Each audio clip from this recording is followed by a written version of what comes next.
Assalamualaikum warahmatullahi wabarakatuh. Kembali lagi pada perkuliahan pengantar kosmologi. Kita akan melanjutkan pembahasan kita terkait dengan bab vektor. Dengan subtema kita kali ini adalah terkait ruang waktu Minkowski dan ada beberapa tema yang lain. Nah, kita akan belajar dari buku yang sudah kita jadikan pedoman begitu ya dalam perkuliahan kita, yaitu buku dari Sungkar E. Gautama, Pengantar Teori Relativitas Umum dan Kosmologi. Ini sudah bisa teman-teman akses. Nah, kita akan menggunakan ini sebagai media, begitu ya.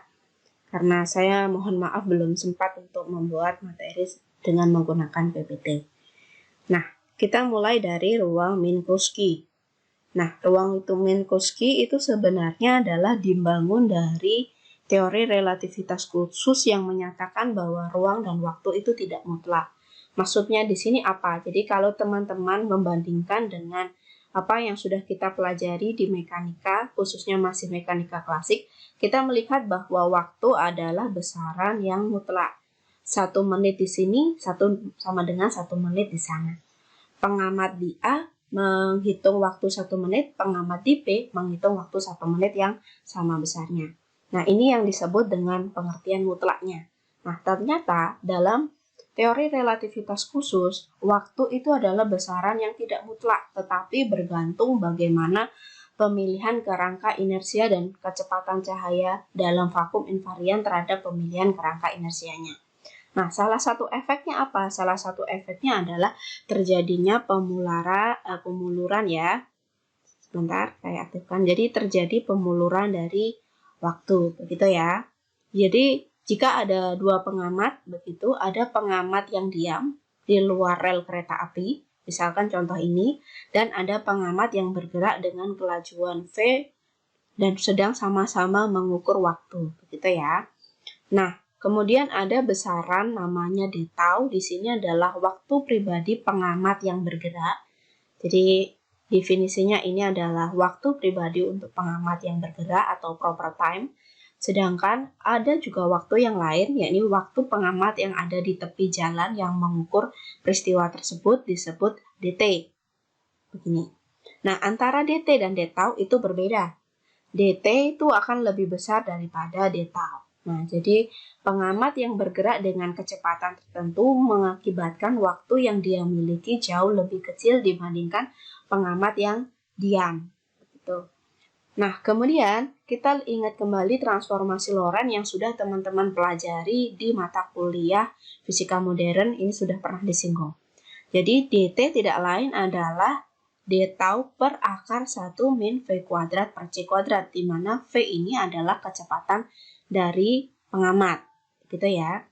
Sedangkan c itu adalah kecepatan cahaya. Nah, sebenarnya ketika kita membawa konsep ini ke ranah mekanika klasik, antara dt dan d tau itu tidak terjadi perubahan yang signifikan ketika nilai v-nya cukup kecil, atau kecepatan dari objek yang bergerak itu cukup kecil dibandingkan dengan kecepatan cahaya. Tetapi kalau objek yang bergerak memiliki orde yang cukup besar, misalkan dia kelipatan dari cahaya, maka tentunya akan terjadi perubahan dari waktu antara pengamat dan waktu antara benda yang bergerak dengan kecepatan tertentu itu tadi. Nah, oke, kita akan membahas kasusnya dalam teori relativitas khusus. Jadi kita asumsikan bahwa V ini adalah sesuatu besaran yang cukup besar dan bisa kita pandang setara dengan kecepatan cahaya atau setingkat gitu ya. Nah, misalnya dari persamaan 115 kita akan mencoba mendefinisikan persamaan 116. Nah, mungkin yang jadi pertanyaan adalah bagaimana kita kok bisa memperoleh persamaan 116 dengan dasar 115. Caranya adalah kita modifikasi dulu persamaan 115. Teman-teman bisa melakukan dengan pemindahan begitu ya.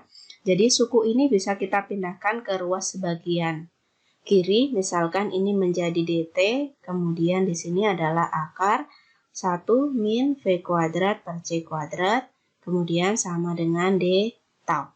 Kemudian kedua ruas lakukan pengkuadratan, jadi kita peroleh dt kuadrat 1 min v kuadrat per c kuadrat, kemudian ini diperoleh d tau kuadrat. Kemudian kita hitung atau kita perkalikan matematisnya ya, berarti dt kuadrat dikurangi dengan v kuadrat per c kuadrat dikalikan dt kuadrat sama dengan d tau. Nah, ini ada pembagi c kuadrat di sini. Nah, persamaan ini kita kalikan dengan c kuadrat. Saya lanjutkan di sini ya.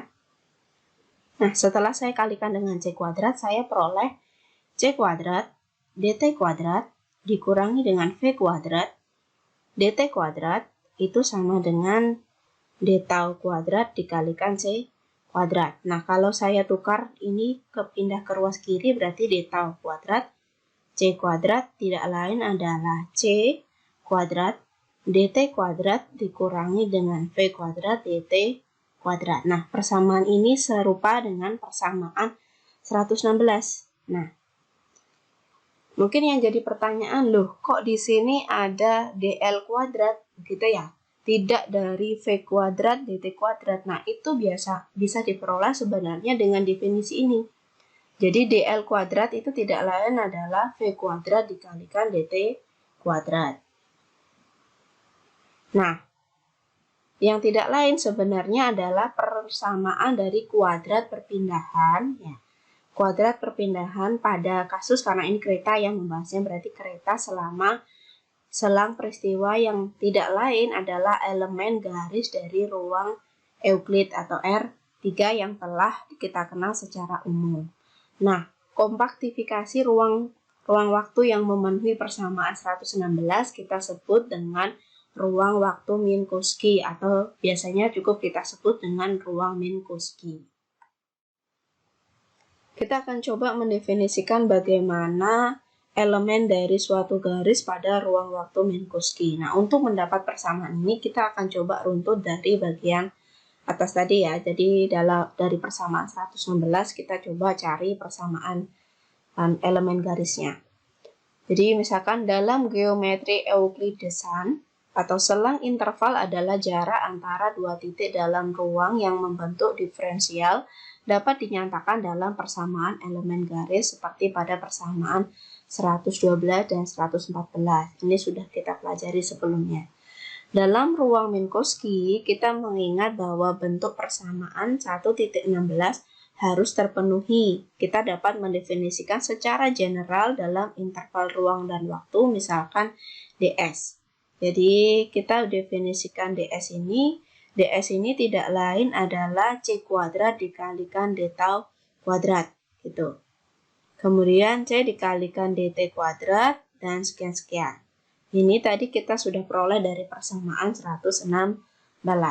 Dengan komponen dari v dt begitu ya. Ini tadi kan tidak lain adalah komponen dari v kuadrat dikalikan dt kuadrat yang tidak lain adalah dx kuadrat ditambah dy kuadrat ditambah dz kuadrat.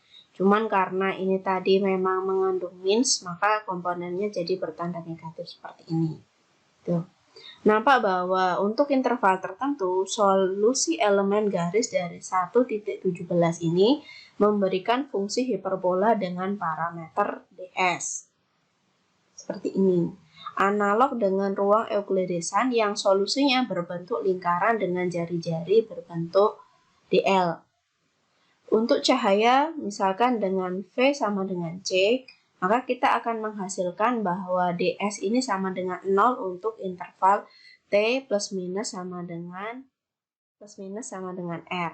Maka metrik transformasi yang kita peroleh dari yang sebelumnya pada PPT sudah dijelaskan, kita memiliki bentuk general yang akhirnya mengandung komponen angka 1 dan imajiner dari lambda mn. Nah, kemudian ds kita persamaannya akhirnya kita peroleh ds-nya adalah c kuadrat dt kuadrat dan kita membawanya kepada koordinat bola, begitu. Dalam koordinat bola maka elemen dari garisnya itu dituliskan sebagai dr kuadrat ditambah r kuadrat d theta kuadrat ditambah dengan r sinus kuadrat theta d c. Jadi elemen dari ds-nya begitu. ds-nya kita nyatakan dalam koordinat bola dengan penyesuaian dari bentuk dl. Jadi dl ini sudah kita dapat pada pertemuan sebelumnya, itu tidak lain adalah R kuadrat begitu. Jadi dr kuadrat kemudian ditambah dengan R kuadrat d theta kuadrat seperti ini, ditambah dengan R kuadrat sin kuadrat theta dc. Ini sudah kita dapatkan sebelumnya. Inilah bentuk garis ruang waktu Minkowski.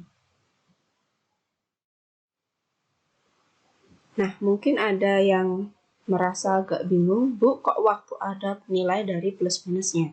Nah, untuk memahami ini, kita akan belajar terlebih dahulu terkait dengan kerucut cahaya. Nah, coba teman-teman perhatikan gambar di 1.3. Jadi, gambar titik 1.3 ini sebenarnya adalah menggambarkan bagaimana kerucut cahaya. Kita ilustrasikan dengan sebuah kerikil begitu ya. Jadi, saat kerikil menyentuh permukaan air, timbullah muka gelombang. Satu muka gelombang. Lalu beberapa saat kemudian muncul lagi muka gelombang baru. Kemudian, seiring dengan berjalannya waktu, maka muka gelombangnya akan bertambah. Nah, seolah-olah titik ini atau tempat kita melempar kerikil ini menjadi pabrik untuk memproduksi gelombang-gelombang dengan periode yang tetap. Jadi maksudnya tadi demikian. Jadi misalkan pada waktu awal kita melempar muncul satu muka gelombang. Kemudian seiring bertambahnya waktunya dia bertambah lagi muka gelombang dan seterusnya sampai dengan T. Jadi titik ini akhirnya menghasilkan muka-muka gelombang begitu. Jika titik jatuh di sumbu XA, misalkan di kasus tadi di XA, dan ada seekor ikan megap-megap gitu mencari udara di titik XB, untuk lebih mudahnya kita lihat misalkan di ini. Jadi tadi dia dijatuhkan di sini, kemudian di XB ini ada ikan begitu asumsinya. Kemudian ikan megap-megap mencari udara di titik XB. Kita kesampingkan bahwa sumbu Y dan Z dengan memilih kedua titik berada pada koordinat Y dan Z yang tepat sama. Nah, jika saat kerikil menyentuh permukaan air kita beri waktu nilainya adalah T sama dengan 0, maka gelombang baru akan diterima oleh ikan pada saat waktu 3 detik. Taunya dari mana? Dari sini. Jadi, setelah 3 detik baru ikan yang ada pada titik B itu baru akan merasakan adanya gelombang pertama. Gitu ya, maksudnya itu. Jadi informasi mengenai jatuhnya batu datangnya terlambat dari peristiwa sebenarnya. Artinya si ikan baru akan tahu bahwa di situ tadi ada batu yang jatuh setelah T 3 detik. Seandainya ikan itu buta, hanya dapat menerima rangsang melalui indera peraba, maka saat ikan menyadari, wah ada batu yang jatuh nih, sebenarnya dia itu sudah mendapatkan isyarat dari masa lalu. Jadi tidak saat itu dia sadar bahwa batunya itu jatuh, saat itu batunya jatuh. Tapi ada jeda waktu sebesar 3 detik baru dia merasakan. Maksudnya demikian. Nah, jadi digambarkan itu sebenarnya pengamat yang mengetahui ada satu kejadian itu tidak tepat mengetahui waktunya persis dengan waktu pengamat. Maksudnya di sana. Nah, jadi kalau kita jelaskan begitu, ada kerucut ruang waktu yang akhirnya mendefinisikan bahwa waktu itu ada istilahnya adalah waktu untuk masa sekarang dan ada waktu untuk masa lalu. Jadi kalau dibuatkan dalam kerucut begini, jadi kenapa disebut kerucut ya karena bentuknya memang membentuk kerucut seperti ini. Jadi ada istilahnya future like cone atau null like dan space like. Kemudian di sini ada past like, artinya ini adalah kejadian saat ini dan ini adalah kejadian di masa lalu. Nah, kerucut cahaya yang untuk ruang dimensi seperti ini bisa kita lihat dalam dua perspektif. Jadi kalau kita melihat dia sebagai satu dimensi dan kemudian dua dimensi. Jadi kalau dia tiga dimensi, ya berarti kita melihat itu sebagai kerucut ruang waktu yang memiliki bentuk seperti ini. Sedangkan ini adalah bentuk irisan untuk dua dimensinya. Nah, kita asumsikan kejadian yang dialami oleh ikan ini dalam konteks cahaya. Jadi misalkan demikian, cahaya dari matahari itu memerlukan waktu sekitar 8 menit untuk sampai di bumi. Artinya, cahaya matahari yang kita terima saat ini itu sebenarnya adalah bukan cahaya yang sedang diproduksi oleh matahari saat ini, tapi melainkan 8 menit yang lalu setelah diproduksi matahari baru kita terima. Artinya, foton yang kita terima adalah foton yang dipancarkan matahari selama 8 menit lalu. Nah, misalnya kita menganggap selain kejadian cahaya tadi ya, misalnya andai katalah terjadi suatu ledakan di matahari, maka setelah 8 menit baru kita menyadari ada sesuatu di matahari. Atau misalkan taruhlah dengan permisalan yang ekstrim dari buku ini, misalkan andai kata matahari tiba-tiba hilang atau raib, maka ya orbit kita terhadap matahari begitu baru akan terganggu setelah 8 menit setelah kejadian itu. Artinya tidak langsung setelah kejadian di satu objek itu pengamat bisa langsung mendapatkan efeknya begitu. Jadi memerlukan waktu sejumlah dari jalannya cahaya dari objek itu menuju kita. Nah, misalkan kita analogikan, maka kalau semakin jauh jarak dari objek dari pengamat dalam ruang dan waktu, maka jaraknya dalam waktu masa kini dan masa lampau itu juga akan semakin jauh. Dengan demikian, nah, poin ini adalah dengan demikian mustahil mengukur jarak tanpa melibatkan waktu. Yang dapat diukur sebenarnya adalah jarak ruang waktu. Jadi maksudnya adalah kita tidak bisa mengukur hanya jaraknya saja tanpa melibatkan komponen waktunya. Jadi yang kita ukur itu definisi jarak dalam ruang dan waktu. Nah, misalnya dengan melihat gambar titik 14, kita coba lihat lagi. Jadi maksudnya gambar 1.4 ini. Nah, kita lihat di sini ada kerucut cahaya untuk ruang 2 dimensi dan 1 dimensi. Terus kemudian di sini di ruang dimensinya ada waktu, kemudian adalah jari-jari dan si. Kemudian juga di sini ada titik O-nya adalah titik 00 dengan posisi 00. Nah, kita kembali lagi pada penjelasannya. Nah, gambar 1.4 memperlihatkan ruang dan waktu dalam koordinat ruang, misalnya di situ adalah R dan C, dan juga dalam waktu CT. CT di sini C-nya adalah kecepatan cahaya, T-nya adalah waktunya. Kita memilih pengamat sebagai acuan yang diam dalam menempatkan koordinat, misalnya titik O atau titik di mana R-nya 0, T sama dengan T0. Agar memudahkan kita membuat skala ruang dan waktu secara kita memilih nilai C sama dengan 1. Jadi jangan bingung ketika persamaan C-nya hilang dari penjelasan kita ini. Jadi dia sudah mengambil ini kerangkanya.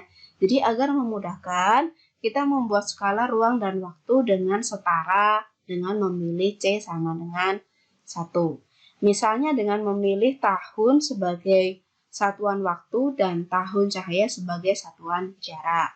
Nah, itu kenapa kadang misalkan teman-teman dengar istilah kita melihat, oh ada bintang A dengan jarak sebesar 3 tahun cahaya. Jadi maksudnya demikian. Jadi satuan cahaya ini, satuan tahun cahaya ini digunakan untuk menggambarkan satuan jarak. Kemudian dengan mereduksi persamaan dua koordinat spasial, maka selang yang dapat diperoleh adalah dt kuadrat dikurangi dengan dr kuadrat. Nah, lintasan cahaya atau partikel dalam ruang waktu kita kenal sebagai garis dunia atau world line. Dalam ruang Minkowski, lintasan terpendek digambarkan dengan garis lurus. Oke, kemudian ini ada penjelasan lain. Semua objek bergerak dalam ruang waktu dari R0 sejauh dr dengan kecepatan v juga bergerak terhadap sumbu waktu yang diperlukan dalam perjalanan dengan delta t adalah delta R per V. Jadi jarak yang ditempuh dalam ruang waktu dibagi dengan kecepatannya. Karena cahaya bergerak dengan kecepatan C sama dengan 1, maka ketika foton bergerak dalam ruang sejauh 1 tahun cahaya, ia telah bergerak ke atas sejauh 1 tahun gitu ya. Oleh karena itu, pada gambar 1.4 lintasan cahaya diberi sudut sebesar 45 derajat. Jadi dia jaraknya 1, waktunya adalah 1 tahun, gitu ya. Kumpulan lintasan cahaya dan yang berasal dari titik O membentuk suatu kerucut yang kita sebut sebagai kerucut cahaya. Kemudian ada istilah di sini, ada masa depan, future light cone, miliknya O, dan objek yang pernah dilihat oleh pengamat O adalah objek-objek yang cahayanya pernah sampai di O. Artinya cahayanya baru sampai di sana, kita baru bisa tahu pengamatan di titik itu. Kumpulan lintasan cahaya dan partikel yang memotong titik O membentuk kerucut cahaya di masa lalu atau past light cone milik O, dan gabungan antara kerucut cahaya masa depan dan kerucut cahaya masa lampau membentuk suatu kerucut cahaya. Nah, meskipun bentuk sebenarnya berupa gabungan dua kerucut, demikian pula untuk sembarang objek di luar pengamat O dapat kita gambarkan sebagai kerucut cahayanya masing-masing. Jadi maksudnya demikian gambar tadi. Kemudian lintasan cahaya dalam vakum selalu berada pada permukaan kerucut. Ya, ini dengan ds-nya adalah 0. Disebut sebagai daerah null light dan light lag, gitu ya. Dengan demikian semua objek lain yang lebih rendah kelajuannya dari C akan selalu berada di dalam kerucut atau ds lebih besar daripada 0, begitu. Dan semua objek yang dapat diamati dan dapat mempengaruhi pengamat di titik O selalu berada pada kerucut cahaya masa lampau.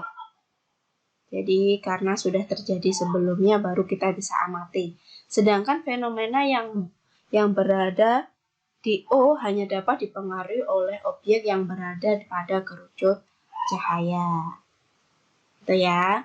Adapun daerah di luar kerucut cahaya atau di daerah rupa ruang, peristiwa pada daerah rupa ruang tidak terhubung secara kausalitas dengan pengamat sehingga tidak dapat kita amati. Jadi pengamat hanya bisa mengamati adalah pada daerah yang ada di kerucut ini. Kemudian yang saat ini pengamat sudah bisa amati adalah yang terjadi di masa lampau. Kemudian teman-teman nanti bisa baca lebih detail lagi. Gitu ya. Nah, dari penjabaran di atas kita memahami bahwa suatu informasi dipancarkan dan ditangkap oleh pengamat tidak secara seketika kayak tadi. Jadi memerlukan selang waktu dari cahaya bergerak dari objek itu menuju kita sebagai pengamat. Nah, terdapat selang waktu di antaranya. Selang waktu ini jelas dipengaruhi oleh kecepatan perambatan informasi. Ya, siapa yang merambatkan informasi? Ya, konteks ini adalah cahaya. Jika dua pengamat menangkap informasi A dan B secara bersamaan, maka menurut pengamat tadi, peristiwa A dan B adalah simultan. Andaikan peristiwa guntur dan kilat terjadi pada waktu bersamaan, namun karena cahaya merambat jauh lebih cepat daripada bumi, maka menurut kita, pengamat di bumi, kita melihat kilat dulu baru gunturnya. Oke. Jadi harapannya dari contoh dari kilat dan guntur tadi kita bisa mengetahui bahwa ternyata perambatan informasi itu mempengaruhi pengamat, manakah dari informasi yang diterima lebih cepat dan mana informasi yang diterima lebih lambat. Jadi secara mudahnya begitu, dalam relativitas khusus, kecepatan relatif informasi terhadap pengamat bergantung dari selisih kecepatan informasi dan kecepatan pengamat dalam suatu kerangka inersia dengan jalinan adalah U sama dengan V sumber dikurangi V pengamat per 1 dikurangi V sumber V pengamat per C kuadrat. Nah, untuk memudahkan, teman-teman coba lihat bagaimana diagram ini. Jadi, diagram ini ada dua pengamat, yakni Sarpin dan Budi. Nah, ada dua kondisi. Yang pertama kondisi A dan kondisi B. Pada kondisi A, kedua speaker itu dibunyikan secara bersamaan.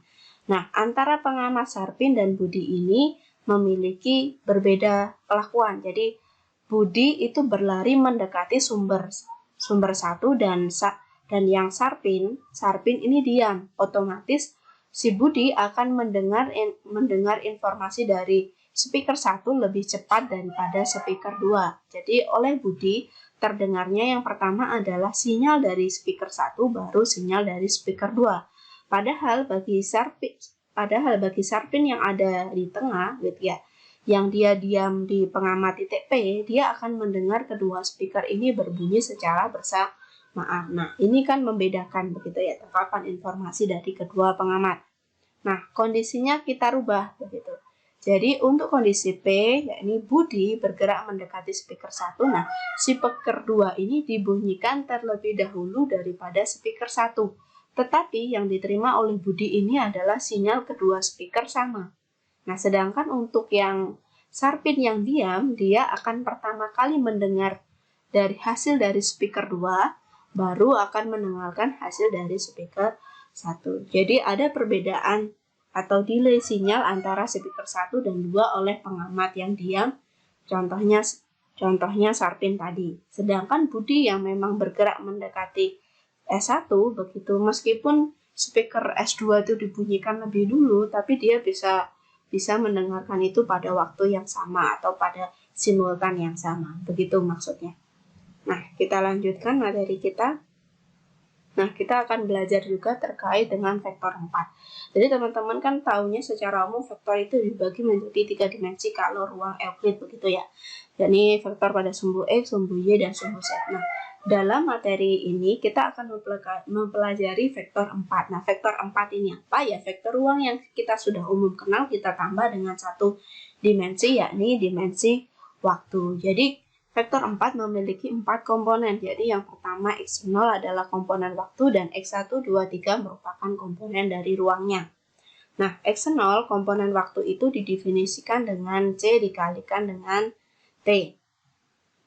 Nah, kemudian kita tidak akan secara eksplisit mendefinisikan basisnya seperti apa, tetapi kita akan merujuk istilah vektor ini pada komponennya saja, jadi penyusunnya saja atau skalarnya begitu. Terus kemudian kita akan memberikan indeks, begitu ada indeks huruf Yunani, itu punya nilai 0, 1, 2, 3. Sedangkan indeks dalam huruf kecil Latin, Romawi, kita nyatakan dengan nilai 1, 2, dan 3. Terus kemudian, nah, metrik transformasi yang sudah kita peroleh sebelumnya kita generalisasi untuk mengakomodasi waktu menjadi lambda mu nu. Jadi lambda mu nu ini komponen pertamanya adalah 1. Kemudian di sini 0, 0 dan I lambda mn. Nah, yang mana bersesuaian dengan elemen garis 1.17. Nanti teman-teman baca sendiri di bukunya ya.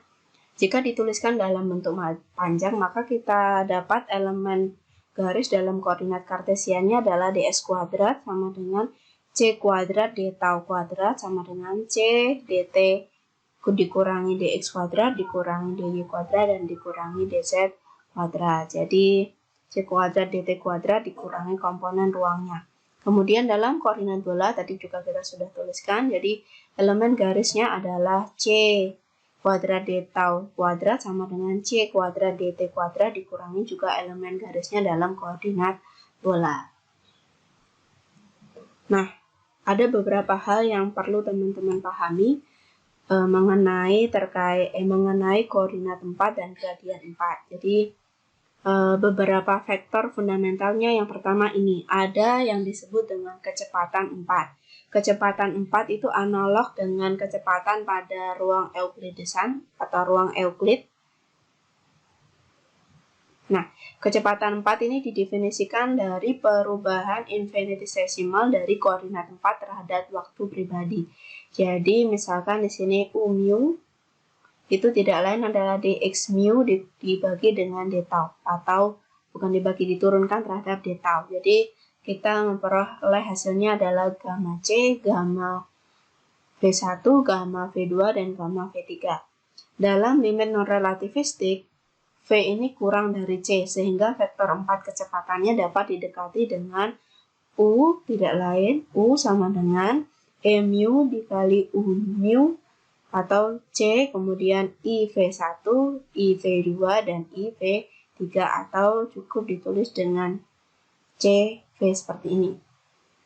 Nah, kemudian percepatan 4, jadi percepatan 4 itu didefinisikan dari turunan kecepatan 4 terhadap waktu pribadi. Jika sama, jadi ada gamma kuadrat, kemudian C, A1, A2, A3.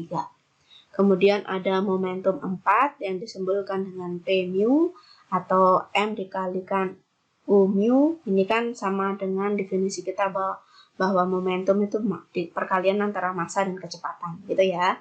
Terus kemudian ini tidak lain ada faktor epsilon, begitu ya. Epsilon sama dengan gamma mc kuadrat, kemudian ada P ke I-nya adalah gamma mv sesuai dengan koordinatnya. Nah, ini faktor momentum. Nah, kemudian ada kecepatan arus dan potensial 4. Oke, silahkan nanti teman-teman baca juga. Dan yang terakhir materi kita adalah terkait dengan tensor.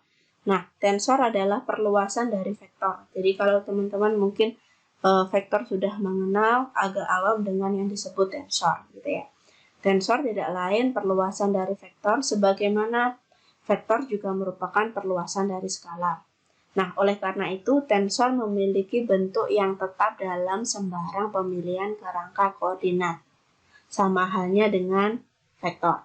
Dengan menggunakan kuantitas tensor, kita dapat mengkonstruksi persamaan-persamaan yang menyatakan hukum alam dalam bentuk tetap dan dengan sembarang pemilihan koordinat. Sebagian besar penjabaran relativitas umum melibatkan persamaan tensor. Oleh karena itu, kita perlu mempelajari analisis tensor terlebih dahulu. Tuh.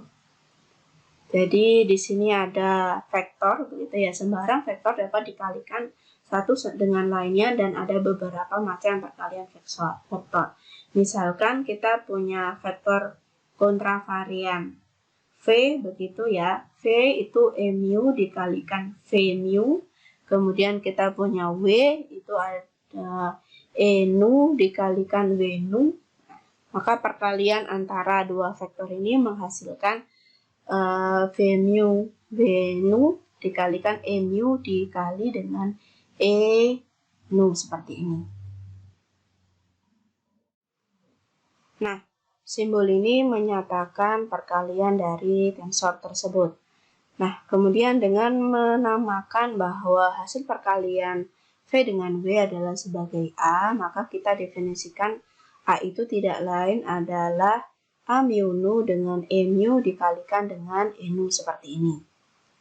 Semoga teman-teman cukup paham. Nah, bagaimana elemen dari A mu nu? Jadi, secara mudah kita tuliskan dalam sajian metriknya. Jadi, secara eksplisit, A mu nu itu memiliki anggota berbentuk metrik dengan anggotanya adalah V0, W0, kemudian V0, W1, V0, W2, V0, W3, dan seterusnya. Ini adalah hasil perkalian metriknya. Nah, serupa dengan vektor sembarang kovarian V, yakni E mu, V nu, dan W, E nu, V nu. Nah, itu kita juga bisa menghitung hasil perkaliannya sama seperti itu. Ya, ini hanya mengulang saja. Oke, ini juga bisa dinyatakan dalam bentuk metriknya, gitu ya. Nah, kuantitas ABC ini merupakan tensor dengan A mu nu, B mu nu, dan C mu nu adalah komponen masing-masingnya. Perhatikan bahwa A mu nu memiliki dua indeks atas. Tensor semacam ini disebut tensor ring 2 kontravarian. Nah, ini perlu kita garis bawahi. Jadi, dia merupakan tensor ring 2 kontravarian. Sedangkan untuk B dan C merupakan tensor ring 2 kovarian. Nah, kemarin kita sudah menyinggung ya, beda dari kontravarian dan kovarian. Nah, kemudian yang C sendiri merupakan ring campuran atau tipe 1,1. Dengan menerapkan perkalian tensor, kita dapat membuat tensor dengan ring yang lebih tinggi, itu contohnya dengan hasil perkalian, gitu ya. Nah, umumnya perkalian tensor tidak komutatif, artinya tidak bisa ditukar pengali di depan dan di belakang. Ya, jadi A kali B itu tidak sama dengan B kali A, kecuali jika AB-nya sama, gitu ya. Kemudian, perkalian komponen tensor sendiri memenuhi sifat komutatif. Ingat, ketika yang dikalikan ini adalah elemennya, maka elemennya itu tidak ada nilai skalar sebenarnya, maka perkaliannya bisa komutatif. Seringkali vektor basis tidak dituliskan secara eksplisit. Dalam hal ini, umumnya istilah tensor ini akan merujuk pada komponennya saja, gitu ya.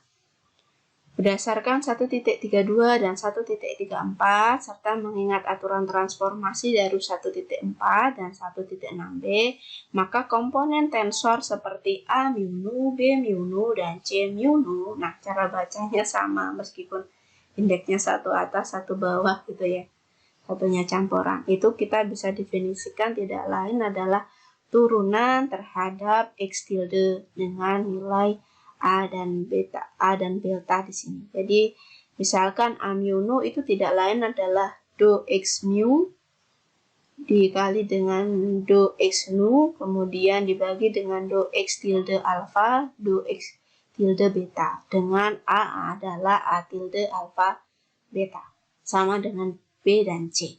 Ya, jadi itu tidak lain adalah proses diferensiasi dua kali, begitu, transformasi atau diferensiasi. Nah, sebagai halnya vektor, tensor setipe dapat juga dijumlahkan. Jadi selama tensor ini memiliki tipe yang sama, misalkan dia sama-sama rank 2 kontravarian, maka kita bisa menambahkannya. Oke, kita lihat persamaan 139. Jadi misalkan saya punya A alfa mu nu ditambah K B alfa mu nu, itu hasilnya ada C alfa mu nu. Nah, kalau teman-teman bingung ya tinggal dilihat ini indeks atas dan indeks bawahnya. Selama indeks atas dan bawahnya sama, maka kita bisa katakan tipenya sama ranknya. Gitu ya. Bila vektor dari persamaan 1.34 memiliki indeks yang sama, mu nu misalkan sama, maka perkalian dari dua vektor itu tidak membentuk tensor rank 2, melainkan kontraksi menjadi skalar.